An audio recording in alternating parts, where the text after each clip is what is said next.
नमस्कार मित्रांनो, 27 फेब्रुवारीला होणाऱ्या इंग्रजी विषयामध्ये महत्त्वाचे लेसन कोणते येणार आहेत आणि महत्त्वाच्या पोएम कोणत्या येऊ शकतात किंवा कोणत्या पोएम इम्पॉर्टंट आहेत आजपर्यंत ज्या परीक्षेला आले त्या सगळ्यांची आपण इन्फॉर्मेशन या व्हिडिओमध्ये घेणार आहे. व्हिडिओ शेवटपर्यंत नक्की बघा. पेपर आणि पेन जवळ ठेवा, म्हणजेच तुम्हाला तिथं नोंद करून ठेवता येईल की तुम्हाला कोणते टॉपिक महत्त्वाचे आहेत. ठीक आहे, व्हिडिओ बघितला तर नुसता बघू नका, तर तुमच्यासोबत पेन आणि पेपर पाहिजे किंवा पुस्तक तरी पाहिजे निदान त्याला टिक करून घेण्यासाठी. तर चला आपण बघूयात की आतापर्यंत कोणते पोएम आलेल्या परीक्षेला आणि यावर्षी कोणती पोएम येऊ शकते किंवा तुम्हाला लेसन आणि पोएममध्ये काय करायचं आहे. तर हे तुमचं पुस्तक आहे, तर त्या पुस्तकामध्ये अनुक्रमणिका ओपन करा. त्या अनुक्रमणिकेमध्ये किंवा कंटेंटमध्ये तुम्हाला तुमचे टॉपिकची नावं आणि कवितेची नावं दिली आहेत. तर या ठिकाणी बघा, पहिलं जे आहे तर ते म्हणजे आतापर्यंतच्या सगळ्यात महत्त्वाच्या पोएम जे आहेत तर त्या आलेल्या पोएम तुम्हाला सांगतो.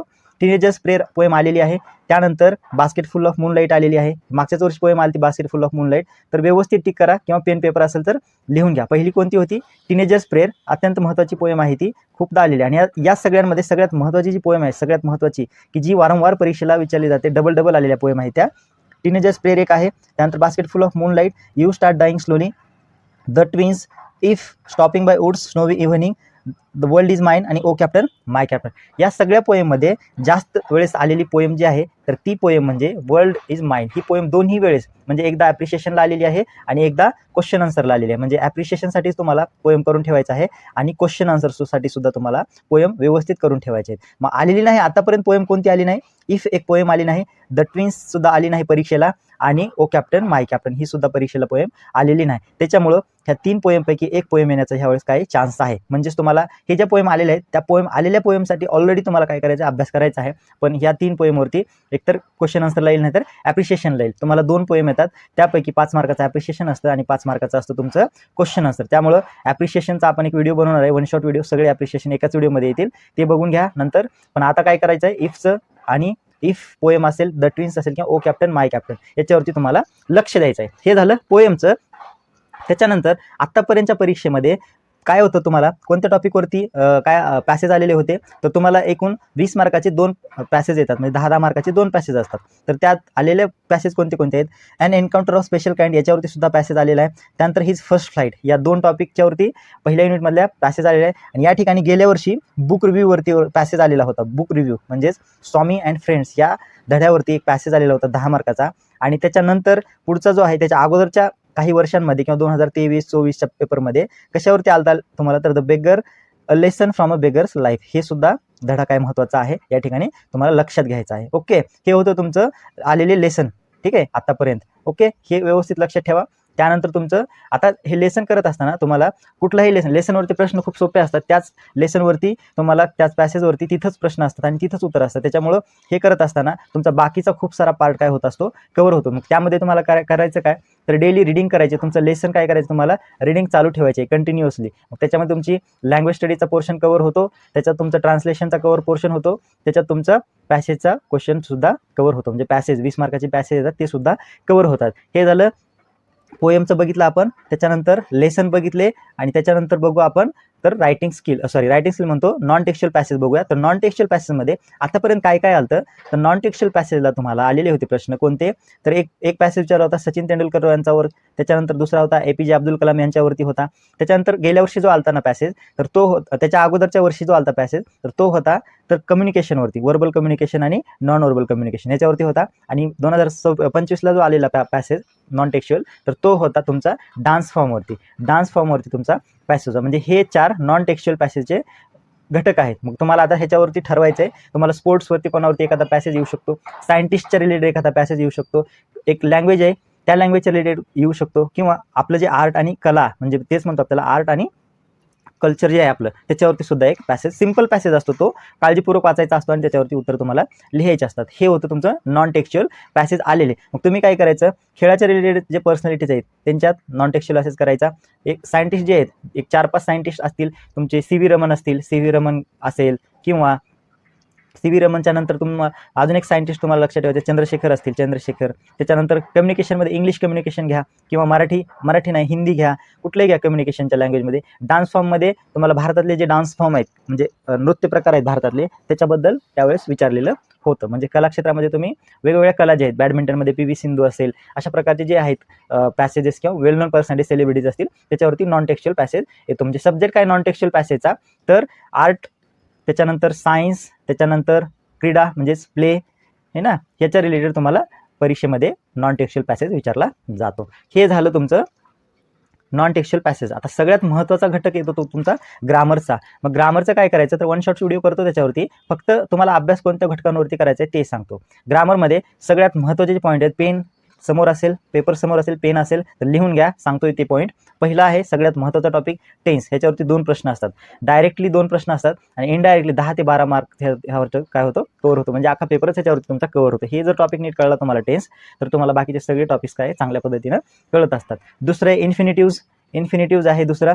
त्यानंतर येतं जिरंड सुद्धा परीक्षेला येते. हे सगळे 1 ते 2 1 मार्काचे सगळे टॉपिक आहेत. त्यानंतर चेंज द व्हॉइस आहे, त्याच्यानंतर चेंज द व्हॉइस नंतर डायरेक्ट इनडायरेक्ट स्पीच आहे, लिहून घ्या डायरेक्ट आणि इनडायरेक्ट स्पीच. पुढचा टॉपिक येतो, पुढचा घटक येतो तुमचा कोणता आहे पुढचा घटक डायरेक्ट इनडायरेक्ट स्पीचच्या नंतर नॉट ओनली बट ऑल्सो.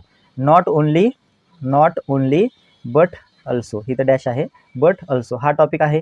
त्याच्यानंतर तुमचा येतो पुढचा, लिहून घ्या पेन पेपर असेल तर, मी काय सांगतो लिहून घ्या, कारण हे टॉपिक तुम्हाला करायचेच आहे, त्याच्यावरतीच 100% प्रश्न असतो. एबल टू असेल, एबल टू आणि अनेबल टू हे सुद्धा परीक्षेला येतं. इन्फिनिटिव्ह झालं, त्यानंतर जिरंड झालं, एबल टू अनेबल टू झालं. क्वेश्चन टॅग आहे, जे की शुअर प्रश्न असतात. क्वेश्चन टॅग दरवर्षी हा तर खूप एव्हरग्रीन प्रश्न आहे क्वेश्चन टॅगवरती, तर तो येतोच. मग आता अजून एक आहे मेक सेंटेन्सेस. याच्यामध्ये खूप सारे प्रश्न येतात. मेक सेंटेन्सेस कसा प्रश्न येतो तर तो म्हणजे तुम्हाला काय करतात, फ्रेम करायचे असते सेंटेन्स. फ्रेम WH क्वेश्चन किंवा फ्रेम एक्सक्लेमेटरी सेंटेन्स किंवा फ्रेम अफर्मेटिव्ह सेंटेन्स. तुम्हाला एक सेंटेन्स दिलं जातं आणि त्या सेंटेन्सचं WH क्वेश्चन करायचा असतो अंडरलाईन पार्टचा, त्यानंतर एक्सक्लेमेटरी सेंटेन्स करायचा असतो, त्यानंतर अफर्मेटिव्ह सेंटेन्स करायचा असतो. मग कोणतं स्टेटमेंट दिलं असतं तुम्हाला, असरेटिव्ह सेंटेन्स म्हणजेच तुम्हाला विधानार्थी वाक्य दिलं जातं आणि त्या विधानार्थी वाक्याचं एकतर प्रश्नार्थक वाक्य बनवायचं असतं, उद्गारवाचक वाक्य बनवायचं असतं किंवा काय म्हणतात आज्ञार्थी वाक्य बनवायचं असतं. हे 3 प्रकारचे प्रश्न परीक्षेला येतात. हे झालं. पुढचा घटक येतो त्याच्यामध्ये तुम्हाला सफिक्स प्रिफिक्स करायचं आहे, सफिक्स आणि प्रिफिक्स करायचं आहे. पुढं येतं तुमचं सफिक्स प्रिफिक्स झाल्यानंतर पुढचा घटक येतो क्लॉज, CLAUSE क्लॉज आणि त्याच्यासोबतच फ्रेज करा. आता क्लॉज आणि फ्रेजमध्ये तुम्हाला व्यवस्थित काय करायचं आहे लक्षात ठेवायचं, क्लॉजचे प्रकार काय आहेत आणि कोणतं क्लॉज, नाऊन क्लॉज आहे का ॲडजेक्टिव्ह क्लॉज आहे का ॲडवर्ब क्लॉज आहे. ठीक आहे. पुढचा घटक आहे तुमचा क्लॉज आणि फ्रेज झाल्यानंतर तुम्हाला विचारलं जातं ते यूज टू है ना, किंवा रिमूव्ह टू, त्यालाच म्हणतो आपण रिमूव्ह टू किंवा यूज टू वापरा किंवा ते काढून टाका. ठीक आहे. पुढचा घटक येतो तुमचा ॲज सून ॲज काढून टाकायचे तुम्हाला आणि काय वापरायचं आहे, ॲज सून ॲज काढून टाकून नो सूनर दॅन वापरायचं आहे. म्हणजे प्रश्न असतो rewrite the sentence using no sooner than अशा पद्धतीचा प्रश्न असतो. ठीक आहे. नो सूनर दॅन म्हणतो त्याला. त्याच्यासोबतच नॉट ओनली बट ऑल्सोला ऑर आहे काय तर as well as rewrite the sentence using as well as. हे आपण डिटेलमध्ये बघूयात, फक्त टॉपिक तुम्ही लक्षात ठेवा आणि तुम्हाला ज्या पुस्तकामधून अभ्यास करायचा त्या पुस्तकामध्ये हे टॉपिक तुम्ही काय करा कव्हर करा. त्यानंतर डिग्री ऑफ कंपॅरिझन हे सुद्धा येतं, म्हणजे superlative degree, positive degree, comparative degree हे सुद्धा तुम्हाला परीक्षेला येतं. एका कुठल्या तर डिग्रीमध्ये येतं. एक सेंटेन्स असेल ते दिलं असेल तुम्हाला पॉझिटिव्ह डिग्रीमध्ये जर दिलं तर त्याचं तुम्हाला कन्वर्ट कशामध्ये करायचं असतं, सुपरलेटिव्ह डिग्रीमध्ये करायचं असतं किंवा कंपॅरेटिव्ह डिग्रीमध्ये करायचं असतं. हे आपण बघूयात येणाऱ्या काही काळामध्ये. ह्याच्यानंतर कोणता टॉपिक येऊ शकतो परीक्षेला की जो शुअरमध्ये प्रश्न विचारला जातो आणि एक सोपा प्रश्न असतो, तो एकदम कॉमन असतो की जो दरवर्षी विचारला जातो. हे सगळे टॉपिक होते त्याच्यामध्ये. अजून जर तुम्हाला काय ॲड करायचे असतील तर मॉडेल ऑक्झिलरी करा, मॉडेल ऑक्झिलरी आणि त्याचे काय असतात, त्याचे फंक्शन्स काय असतात, मॉडेल ऑक्झिलरीचे फंक्शन्स काय आहेत ते करा.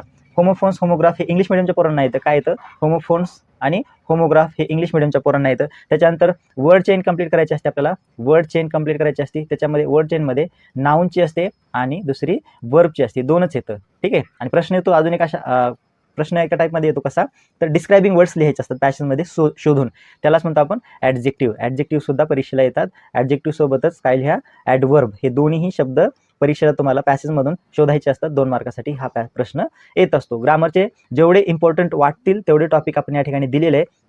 त्याच्यात अजून एक ॲड करा टाईप्स ऑफ सेंटेन्स म्हणजे तुम्हाला वाक्याचा प्रकार ओळखायचा असतो. म्हणजे सिंपल म्हणतो त्यालाच आपण. अफर्मेटिव्ह आहे, असरेटिव्ह आहे, एक्सक्लेमेटरी आहे, येस नो टाईप क्वेश्चन आहे, वर्बल नॉन वर्बल म्हणतो त्याला आपण. त्या प्रकारचं आहे का हे तुम्हाला फाइंड आउट करायचं असतं. ठीक आहे, हे होतं तुमचं ग्रामरचे महत्त्वाचे पॉईंट. त्याच्यानंतर ग्रामरचे हे ह्याच्यावरती प्रश्न येतात. काही टॉपिक आहेत की ज्यावरती शुअर प्रश्न येतात. क्वेश्चन टॅग असेल किंवा चेंज द व्हॉइस असेल, त्याच्यानंतर डायरेक्ट इनडायरेक्ट स्पीच असेल, हे तुम्हाला नॉट ओनली बट ऑल्सो हे शुअर प्रश्न असतात त्याच्यावरती. अजून काय ॲड करायचं असेल तर त्याच्यात सिमिलर वर्ड येतात, सिमिलर वर्ड असतील, अपोजिट वर्ड्स असतील. ठीक आहे, हे सुद्धा तुम्हाला करून ठेवायचं व्यवस्थित. रीडिंग रेग्युलर करा. रीडिंग करत असताना शब्दांचे अर्थ लक्षात ठेवा, म्हणजेच तुम्हाला काहीच प्रॉब्लेम येणार नाही. आणि ग्रामरचे जे सेंटेन्स आहेत वेगवेगळ्या प्रकारचे ते काय करा, सॉल्व्ह करायचा प्रयत्न करा. हे होतं तुमचं इम्पॉर्टंट असं की जे परीक्षेला तुम्हाला करायचं आहे. महत्त्वाच्या गोष्टी आहेत म्हणून तुम्हाला सांगायच्या होत्या. लक्षात ठेवा, परीक्षेला अभ्यास चांगला केला तर चांगले मार्क पडत असतात. ठीक आहे, मग याच्या अगोदर लेटर रायटिंगचा व्हिडिओ बनवला आहे, तर तो या व्हिडिओच्या डिस्क्रिप्शन बॉक्समध्ये दिलेला आहे. तर तो व्हिडिओ काळजीपूर्वक बघा. डिटेल व्हिडिओ आहे. तुमचा एकही मार्क त्याच्यातून जाणार नाही. आउट ऑफ मार्क तुम्हाला त्या ठिकाणी पडतील. असा होता हा इंग्लिशच्या पेपरमध्ये ज्या काही गोष्टी महत्त्वाच्या आहेत ते. ठीक आहे, मग आता करायचं काय, तर तुम्हाला बोर्डाचे जे पेपर आहेत त्या पेपरमध्ये आलेले सगळेच क्वेश्चन्स काय करायचे आहेत, सॉल्व्ह करायचे आहेत. म्हणजे तुम्हाला पेपर टाईम लावून सॉल्व्ह करायचा आहे. म्हणजे तुम्हाला त्याच्यात कळेल की कोणते प्रॉब्लेम अवघड जातो आणि कोणतं टॉपिक आहे तो सोपा जातो. ठीक आहे, मग आता ह्याच्या नेक्स्ट व्हिडिओमध्ये आपण बघूयात ॲप्रिशिएशन. ते सगळ्या व्हिडिओचं, सगळ्या पोएमचं ॲप्रिशिएशन बघूयात. व्हिडिओ बघितलं त्याबद्दल धन्यवाद. चॅनल जर पहिल्यांदा आला तर सबस्क्राईब करा. नालंदा कोचिंग क्लासेसला सपोर्ट करायला विसरू नका. भेटूयात पुन्हा एका नवीन व्हिडिओमध्ये. तोपर्यंत टेक केअर. Bye bye.